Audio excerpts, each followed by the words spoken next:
Hello dear students, मेरा नाम अनिल कुमार श्रीवास्तव है। आप सभी लोगों को होली की बहुत सारी मुबारकबाद। मैं आप लोगों को ये बताना चाहता हूँ कि हम लोगों ने भारत बांग्लादेश संबंधों पर कई बार वीडियो बनाया है, कई ढेर सारे वीडियो बने हुए हैं। मोहम्मद यूनुस खान को लेकर के जो वहाँ के इन अंतरिम सरकार के चीफ एडवाइजर हैं, जो कि प्रधानमंत्री की भूमिका भी निभा रहे हैं। आप लोगों को भी बताया कि वो भारत के विरोधी हैं, और आप लोगों को भी बताया गया कि जो बाइडेन किस प्रकार से उनको उत्साह दे रहे थे, जो बाइडेन प्रशासन अमेरिका में। और आपको ये बताया गया सारी कारस्तानी आईएसआई की है। उसने ही मजबूर किया शेख हसीना को, जो कि 5 बार के वहाँ की प्रधानमंत्री रही हैं, 5 अगस्त को पद त्याग कर यहाँ भारत में शरण लेने को। इसी से संबंधित एक वीडियो और भी बनाने जा रहा हूँ।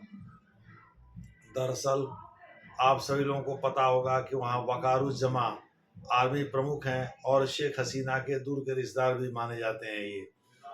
इनकी सहानुभूति थोड़ी सी शेख हसीना के साथ है, और कहा यह भी जाता है कि ये भारत के पक्षधर हैं, भारत के साथ रिश्ते अच्छे करने के पक्षधर हैं। पाकिस्तान तो ये चाहता था, पाकिस्तान की आईएसआई ये चाहती थी कि भाई बांग्लादेश में जो कू हुआ है, यानी जो विद्रोह हुआ है, किसी भी तरह पाकिस्तान की नई सरकार के सैन्य संबंध कम से कम पाकिस्तान से बेहतर हो जाए, बांग्लादेश के सैन्य संबंध पाकिस्तान के साथ बेहतर हो जाए। लेकिन वकारुज्जमा उसमें रोड़ा बन रहे थे। अब फैजुर रहमान साहब, लेफ्टिनेंट जनरल फैजुर रहमान को पाकिस्तान ने चलाना शुरू किया, चूँकि फैजुर रहमान साहब जो है, जो कि लेफ्टिनेंट जनरल हैं, जो कि क्वार्टर मास्टर जनरल भी कहलाते हैं। वहाँ बांग्लादेश में आप सभी को पता होगा 5 लेफ्टिनेंट जनरल हैं और 57 करीब मेजर जनरल हैं। तो जो वहाँ के लेफ्टिनेंट जनरल एक फैजुर रहमान साहब हैं, वो पूरी तरह से इस्लामिस्ट ओरिएंटेशन के इंसान हैं, यानी वो पाकिस्तान समर्थक व्यक्ति हैं। वो जियाउर रहमान, जिन्होंने मुजीबुर रहमान के परिवार के लोगों की हत्या की थी 1975 में, उनके समर्थक माने जाते हैं। इस्लामिक कोड के भी वो समर्थक हैं। पाकिस्तान की तरह से वो कट्टर इंसान हैं और भारत विरोधी हैं। तो ऐसे में फैजुर रहमान साहब वकारुज्जमा, जो कि आर्मी प्रमुख हैं, उनको रिप्लेस करना चाहते थे।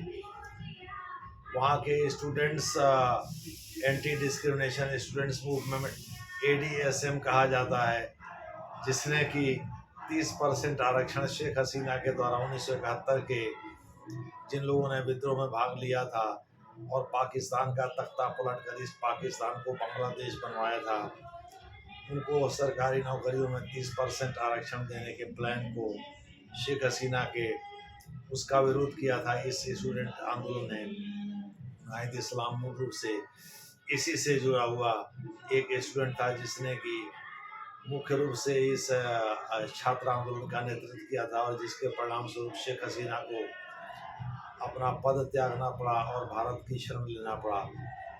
तो कहा यह जाता है एडीएसएम ने, एंटी डिस्क्रिमिनेशन स्टूडेंट्स मूवमेंट ने, वास्तव में इस मामले में मौन धारण कर रखा है, एक तरह से गुप्त समझौता कर रखा है, सहयोग भी दे रखा है फैजुर रहमान साहब को, भाई आपको जो करना हो करिए, भारत विरोधी हम उसमें कोई दखल नहीं देंगे।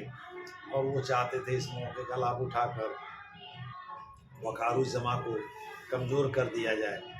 सेंट्रल अफ्रीकन यूनियन की बैठक में भाग लेने, शिखर बैठक में, समिट में भाग लेने के लिए जब ये गए हुए थे वकारुज्जमा, शिखर बैठक तो नहीं थी, शिखर बैठक के नीचे एक बैठक थी क्षेत्रीय सहयोग बढ़ाने को लेकर के, उसमें वकारुज्जमा साहब गए हुए थे। तो वहीं इनको सूचना मिल गई थी कि ऐसा ऐसा होने वाला है, इसलिए उन्होंने सीधे ढाका में उतरने के बजाय किसी और जगह को चुना। चूँकि अगर ढाका में उतरते उनके हेलीकॉप्टर को हाईजैक कर लिया जाता और उन पर दबाव डाल करके पद त्याग के लिए मजबूर किया जाता, नहीं तो गोली मार दिया जाता, जान से मार दिया जाता।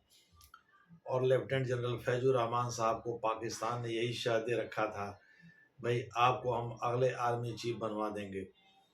इसी पर फैजुर रहमान साहब, सेना में भी तो आप जानते ही हैं पद की लालसा कितनी बड़ी होती है, और वो भी इस्लामिक कंट्रीज़ में, ख़ास करके बांग्लादेश और पाकिस्तान जैसे देशों में। तो इस पर फैजुर रहमान साहब तैयार हो गए थे, आईएसआई के प्लान में फंस गए थे। और ये तय किया गया था कि वकारुज्जमा साहब जैसे ही ढाका में वो लैंड करेंगे, उनका हेलीकॉप्टर जैसे उतरेगा, उनको घेर लिया जाएगा और घेर करके मार दिया जाएगा।